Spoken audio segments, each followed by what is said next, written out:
내가 미묘한 세계, 정밀세계 보이지 않는 세계에 관한 모든 연구가 파괴되었다. 이것이 바로 소련의 열물리학자이자 과학 박사였던 빅토르 베익 또는 베이닉 체이 자신의 연구가 어떻게 불태워졌는지를 설명한 말이었다. 그는 우주의 구조 속에 존재하는 신비로운 층위에 관한 연구를 하던 중이었다. 그러나 그것은 단지 시작에 불과했다. 그의 이론은 그 자신조차 충격을 받을 만큼 파격적이었고 결국 그가 믿어온 모든 것을 근본적으로 다시 생각하게 만들었다. 그는 창조주의 존재를 철저히 부정했고 과학과 영성을 연결하려는 모든 시도들을 조롱했다. 그러나 한 병원에서의 단 한 번의 만남이 그의 생과 사에 대한 생각을 완전히 뒤집어 놓았다. 이 과학자는 자기 자신이 누구보다도 충격을 받을 만큼 놀라운 발견을 했다.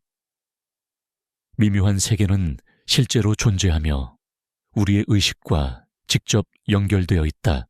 이 이야기를 끝까지 보면 한때 확고한 유물론자였던 한 과학자가 어떻게 믿는 사람이 되었는지, 그리고 왜 그의 이론이 심지어 소련 USSR에서도 두려움의 대상이 되었는지를 알 수 있다. 당신의 미묘한 세계에 관한 책들이 정말로 불태워졌나요? 이것은 1977년 야노브 의과대학 미생물학과 세미나 중에 나온 질문이었다. 질문을 받은 이는 열물리학자이자 기술과학 박사로 잘 알려져 있던 빅토르 베이익이었다. 그렇습니다. 사실입니다. 그가 대답했다. 제 미묘한 세계에 관한 모든 책이 1969년 9월 19일 자로 BSSR 벨라루스 소비에트 사회주의 공화국 출판 문제 담당 강요회의 의장의 명령에 따라 모두 소각되었습니다. 제가 쓴 여력학이라는 책도 모든 도서관과 서점에서 회수되어 불태워졌습니다. 당시 제 작업을 비판하던 한 동료가 저에게 이렇게 말했습니다. 책을 태우는 것이 다행이지 저자를 태우는 게 아니라서. 이에 저는 조르다노 브루노의 마지막 말을 인용해 이렇게 답했습니다. 불태운다고 해서 반박이 되는 것은 아니다. 그날 미생물학과에는 저자의 입을 통해 직접 미묘한 세계 이론을 듣고자 하는 사람들이 모두 모였다. 빅토르 베익은 그 자리에서 자신의 개념의 핵심을 발표했다. 당시 그는 아직 신앙인이 아니었다. 처음부터 그는 미묘한 세계에는 창조주가 없다고 확신했고 그를 거슬러 입증하려는 사람들을 공개적으로 조롱했다. 그는 인생의 후반부가 되어서야 신앙을 갖게 된다. 더 나아가 생애의 마지막에 가까워져서야 자신의 이론이 종교적 관점과도 모순되지 않음을 깨닫게 된다.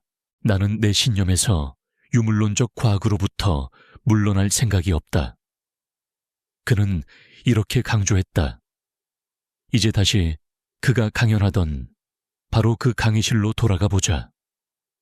모든 것은 그의 첫마디에서 시작되었다. 나는 이곳에 신비한 것들을 사랑하는 사람들이 모였다고 들었습니다. 하지만 실망하지 않길 바랍니다. 왜냐하면 나의 논증에서 나는 유물론적 과학의 틀을 벗어날 생각이 전혀 없기 때문입니다. 이러한 도입은 모든 사람을 흥미롭게 만들었다. 빅토르 베익은 자신의 이론에 따르면 우주 전체가 여러 층위, 레벨 2로 나뉘어 있다고 설명했다. 우리가 존재하는 곳은 그것이 세계 마크로 월드, 즉 공간과 시간의 물질적 세계이며 그는 이를 크로노메트릭 세계, 크로노메트릭 월드라고 불렀다. 그것이 세계 안에는 전자원자 분자의 세계 미시세계, 미크로 월드가 존재하며 그 너머로는 서브마이크론, 세계 피코피초, 세계 펨토, 세계 AT, 세계가 이어진다. 그는 이러한 미묘한 세계들 속에 시간과 공간을 초월한 구조물들이 존재한다고 주장했다. 시간과 공간 안에서 살아가는 우리에게 그것은 상상하기 어려운 일이다. 그는 이렇게 말했다. 동시에 세계의 시간 속에 존재하는 물체를 상상하기도 어렵습니다. 더구나 어디에나 퍼져 있는 어떤 것을 떠올리기란 더욱 어렵죠. 그러나 그의 설명에 따르면 이러한 미묘한 세계에 속하는 물체들은 우리 물리적 공간의 거의 모든 지점에 존재한다. 그는 청중을 바라보며 안경 너머로 이렇게 덧붙였다. 열거한 모든 세계는 서로 안에 존재하고 상호작용을 합니다. 이를 증명하기 위해 그는 예를 들었다. 우리의 의식, consciousness 은 우리 세계에서 통용되는 시간과 공간의 법칙이 아닌 그 규칙이 더 이상 적용되지 않는 다른 세계의 법칙에 따라 작동합니다. 그렇기 때문에 의식은 놀라운 현상을 일으킬 수 있습니다. 다른 사람의 생각을 읽고 심지어 물리적 생물학적 대상에 영향을 미치며 사물을 움직이거나 원격으로 질병을 진단하는 것까지 가능하지요. 빅토르 베이익은 모든 사람이 잠재적으로 이러한 능력을 스스로 안에서 발견할 수 있다고 확신했다.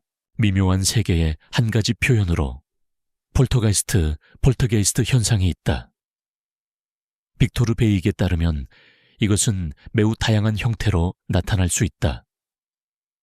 가장 흔한 경우는 집안이나 주변에서 들리거나 보이는 이상한 소리, 누가 건드리지 않았는데도 물체가 움직이거나 떨어지는 현상이다. 모든 변형을 다 열거하는 것은 불가능하다. 그러나 폴터게이스트는 아무에게나 일어나는 것이 아니라 보통은 미묘한 세계와 접촉을 시도하는 사람들에게 나타난다고 그는 말했다. 베이익은 또한 UFO, 미확인 비행물체와 관련된 모든 현상 역시 자신의 이론의 틀 안에 포함된다고 주장했다. 그의 관점에 따르면 이러한 물체들은 미묘한 세계에 속하는 미지의 시간적 현상, 크로널 페노메논을 이용한다. 그는 이런 물체가 머물렀던 특정 장소에는 특별한 탐시간장, 크로널 필드이 남는다는 사실을 발견했다. 그곳에 오래 머무르면 인간에게 병이 생기거나 심지어 죽음에 이를 수도 있다고 그는 고백했다. 나는 직접 그런 사례를 여러 번 목격했습니다. 베이익은 이렇게 말했다. 이야기를 듣는 이들은 그것이 고도로 발달한 외계인 방문자를 설명하는 듯 보였다고 생각할 수도 있다. 그들은 미지의 시간적 과정을 사용할 뿐만 아니라 추진력이 없는 엔진 트러슬러스 엔진 같은 기술을 활용하고 있는 것처럼 보였다. 그러나 베이익은 이렇게 덧붙였다. 이 모든 비정상적 현상들 중 일부는 오히려 슬픈 생각을 불러일으킵니다.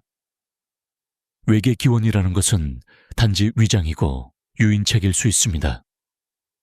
아마도 그 진짜 목적은 인류를 과학과 기술 발전이라는 경쟁에 매혹시켜 끌어들이는 것일지도 모릅니다. 이 노인이 내 눈을 열어주었다. 많은 세월이 흐른 뒤 빅토르 베이익은 당시를 이렇게 회상했다. 1977년 그의 이론에 대한 강연 중에 한 청중이 물었다. 당신의 이론 속에 창조주의 자리는 있습니까? 모든 것을 창조한 존재 말입니다. 베이익은 단호하게 답했다. 그 당시에는 없습니다. 그는 확신했다. 미묘한 세계는 언제나 존재해 왔으며 창조주는 없다고. 하지만 그로부터 15년 뒤 그는 자신의 믿음을 다시 생각하지 않을 수 없었다. 1992년 빅토르 베이익은 건강검진을 받아야 했다. 그와 같은 병실에는 폐암 말기노, 라우 사제가 함께 있었다. 그는 눈앞에서 서서히 쇠약해지고 있었지만 여전히 온화함과 평온함을 발산하고 있었다. 그 노인은 내가 현명하다고 생각하며 늘어놓던 말들을 묵묵히 들어주었지요. 때때로 그는 자신의 고단한 삶신에 대한 이야기, 그리고 우리 영혼을 놓고 끊임없이 싸우는 어둠의 세력과 빛의 세력에 대해 들려주었습니다. 그런데 이상하게도 그의 말이 전혀 낯설지 않게 느껴졌습니다. 그때 베익은 깨달았다. 이것은 내가 연구하던 미묘한 세계의 대상들과 같은 것 아닌가. 최근 그는 실험을 통해 이러한 대상들이 양플로 혹은 의 전하를 지니고 있다는 사실을 확인한 상태였다. 그는 급히 성경을 다시 읽기 시작했고, 거기서 동일한 것들이 묘사되어 있음을 발견하고 놀라지 않을 수 없었다. 노사제는 그에게 권유했다. 세례를 받고 회개하시오. 그러면 병이 떠나갈 것이오. 바로 그때 의사들은 베익의 몸에서도 최악의 가능성을 의심하고 있었다. 그는 이 일화를 이렇게 회상했다. 결국 그는 사제의 권고를 따르기로 했다. 그러나 그가 처음 교회에 들어갔을 때 어지럼증이 밀려왔고 그대로 쓰러져 뒤통수를 심하게 부딪혔다. 충격이 너무 커서 구급차가 불려올 정도였다. 그 뒤로 나는 교회를 혼자 가지 않았습니다. 그는 고백했다. 믿기 힘들지 모르지만 그 이후로 병세가 물러나기 시작했습니다. 늘 시달리던 쇠약함도 사라졌고 나는 다시 살아나는 느낌을 받았습니다. 그해 빅토르 베익은 세례를 받았다. 그의 나이 70암세였다. 그는 병원에서 만난 노 사제에 대해 이렇게 말했다. 바로 그분이 나로 하여금 진실을 보게 해준 사람입니다.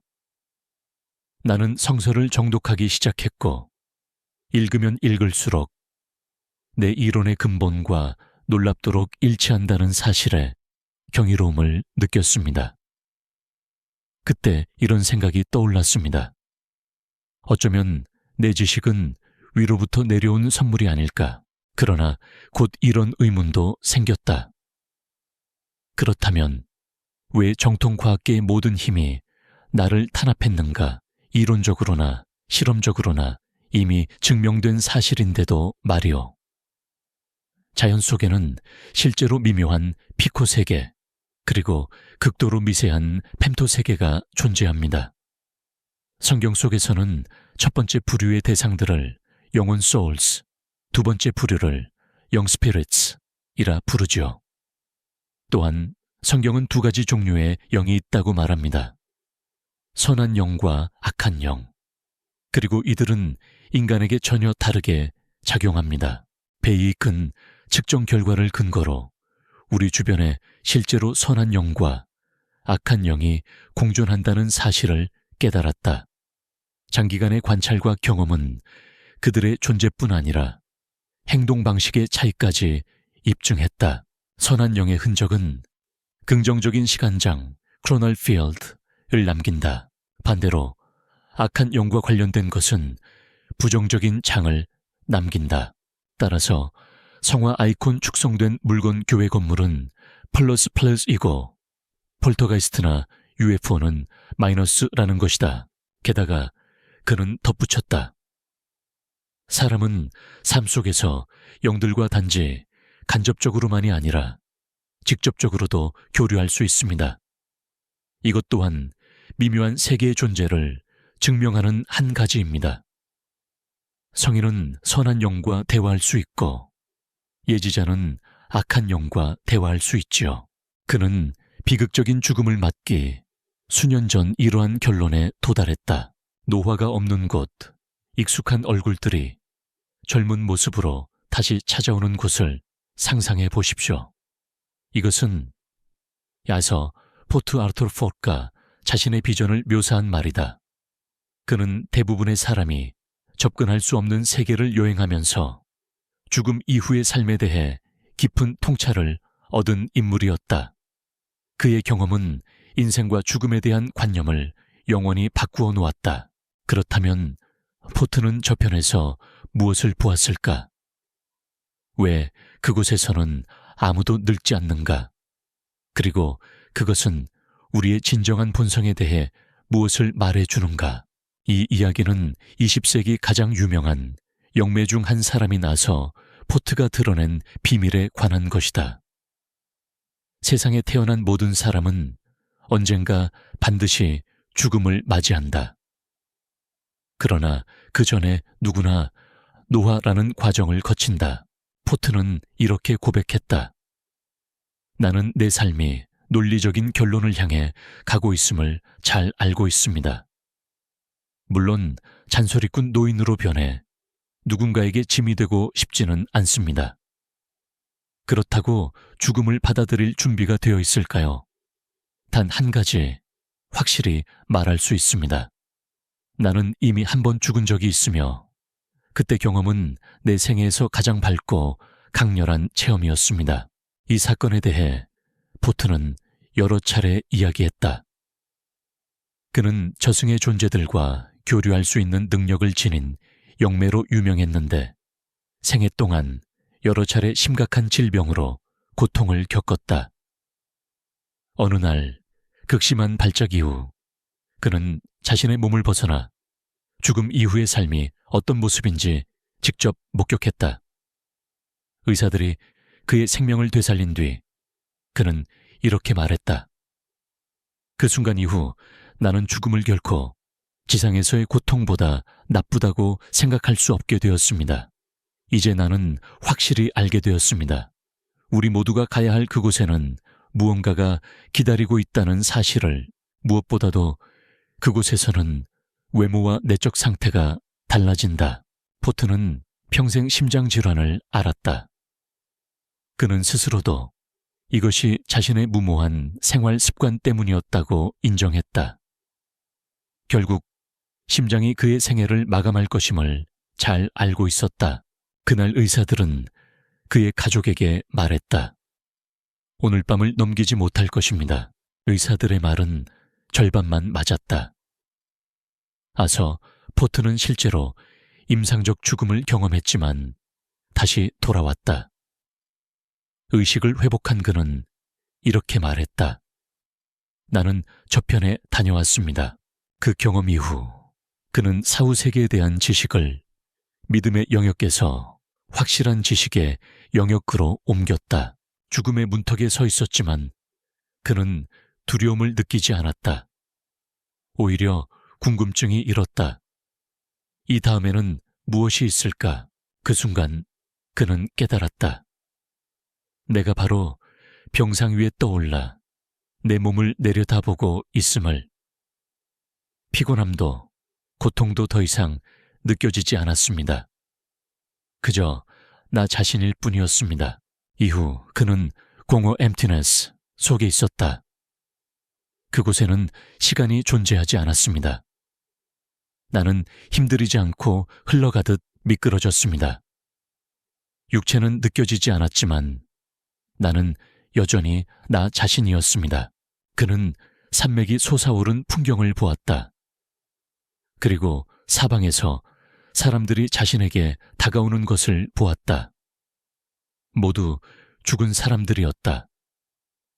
어떤 이들은 오랫동안 기억조차 하지 못했던 사람들이었지만 그들과는 인생의 다양한 순간에 연결되어 있었다.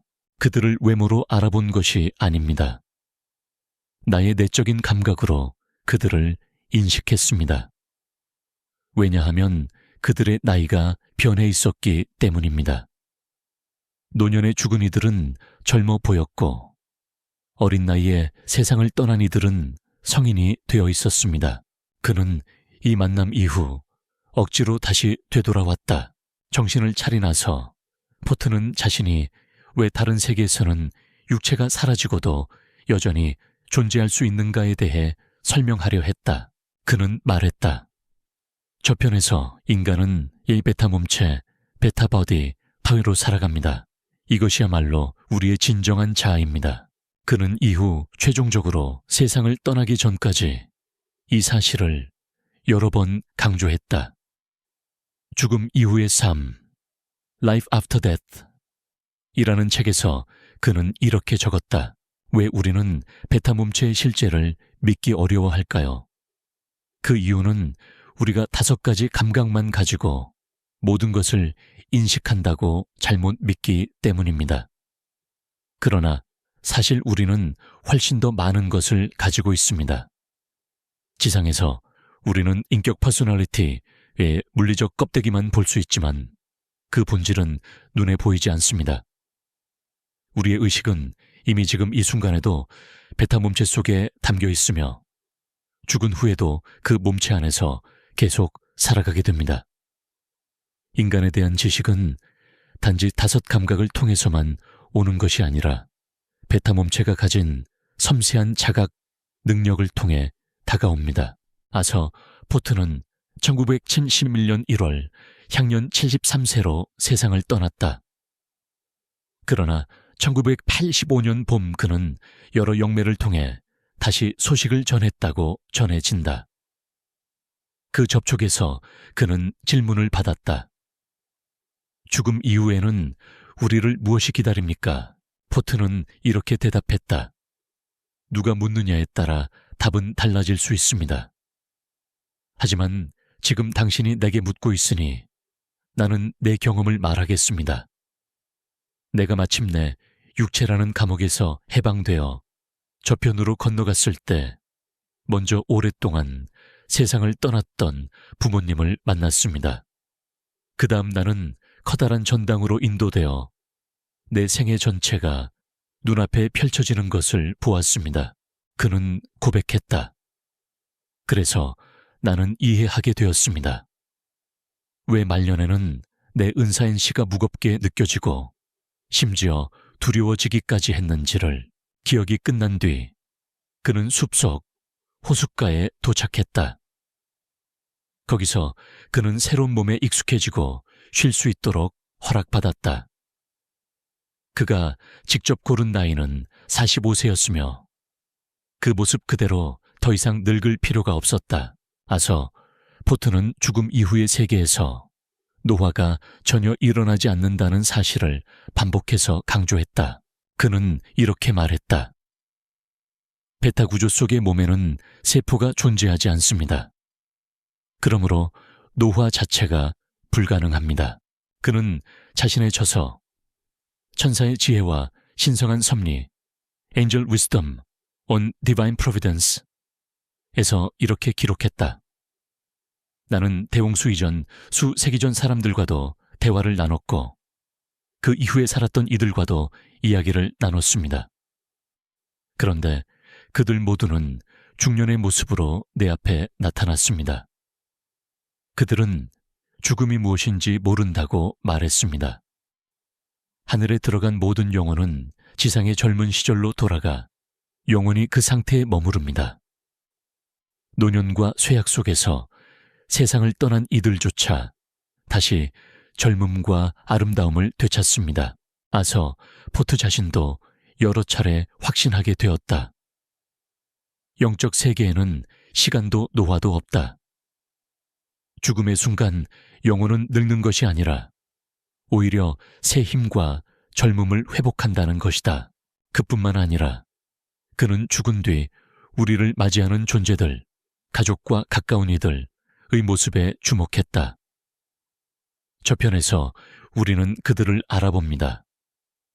하지만 그들의 얼굴은 지상에서 보았던 모습과는 다를 수 있습니다. 그 이유는 그들의 외모가 바로 그들의 참된 본질을 반영하기 때문입니다. 예를 들어 할머니가 손자를 맞이할 때 그녀의 얼굴은 지상에서 마지막으로 보았던 수척한 모습이 아닙니다. 이제 그녀의 영혼은 본질 그대로의 모습, 그녀의 내적 본성을 드러내는 젊음의 얼굴을 지니고 있습니다. 아서 포트는 이 경험을 통해 확신했다. 죽음은 끝이 아니라 새로운 탄생이다. 그리고 그곳에서는 우리 모두가 다시 젊음으로 돌아간다. 아서 포트는 죽음 이후의 세계에서 경험한 것을 통해 인간 존재의 본질에 대해 새로운 이해를 얻었다. 그는 이렇게 정리했다.